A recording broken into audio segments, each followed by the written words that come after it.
Your response to her saying that you began the negotiations with the Taliban? So, if you take a look at that period of time, the Taliban was killing our soldiers, a lot of them, with snipers. And I got involved with the Taliban because the Taliban was doing the killing. That's the fighting force within Afghanistan. They don't bother doing that because, you know, they deal with the wrong people all the time. But I got involved. And Abdul is the head of the Taliban. He is still the head of the Taliban. And I told Abdul, don't do it anymore. You do it anymore, you're going to have problems. And he said, why do you send me a picture of my house? I said, you're going to have to figure that out, Abdul. And for 18 months, we had nobody killed. We did have an agreement negotiated by Mike Pompeo. It was a very good agreement. The reason it was good, it was we were getting out. We would have been out faster than them, but we wouldn't have lost the soldiers. We wouldn't have left many Americans behind, and we wouldn't have left $85 billion worth of brand new, beautiful military equipment behind. And just to finish, they blew it. The agreement said you have to do this, this, this, this, this, and they didn't do it. They didn't do it. The agreement was terminated by us because they didn't do what they were supposed to do. I want to move on. And these people did the worst withdrawal, and in my opinion, the most embarrassing moment in the history of our country. And by the way, that's why Russia attacked Ukraine, because they saw how incompetent she and her boss are. President Trump, thank you. I want to move on now to race and politics in this country. Mr. President, you recently said of Vice President Harris, quote, I didn't know she was black until a number of years ago when she happened to turn black, and now she wants to be known as black. I want to ask a bigger picture question here tonight. Why do you believe it's appropriate to weigh in on the racial identity of your opponent? I don't, and I don't care. I don't care what she is. I don't care. You make a big deal out of something. I couldn't care less. Whatever she wants to be is okay with me. But those were your words, so I'm asking. I don't know. I mean, all I can say is I read where she was not black, that she put out, and I'll say that. And then I read that she was black, and that's okay. Either one was okay with me. That's up to her. That's up to her. Vice President Harris, your thoughts on this? I think it's, I mean, honestly, I think it's a tragedy that we have someone who wants to be president who has consistently, over the course of his career, attempted to use race to divide the American people.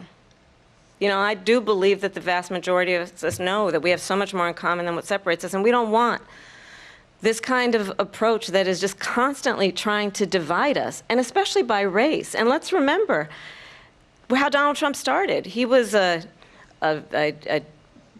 land, he owned buildings, and he was investigated because he refused to rent property to black families.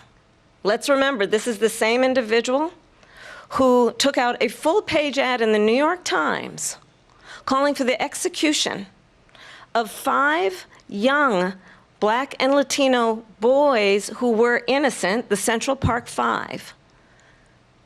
Took out a full-page ad calling for their execution. This is the same individual who spread birther lies about the first black president of the United States. And I think the American people want better than that, want better than this, want someone who understands, as I do, I travel our country. We see in each other a friend. We see in each other a neighbor. We don't want a leader who is constantly trying to have Americans point their fingers at each other.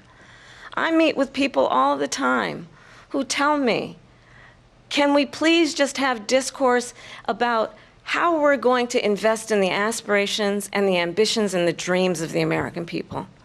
Knowing that regardless of people's color or the language their grandmother speaks, we all have the same dreams and aspirations and want a president who invests in those, not in hate and division.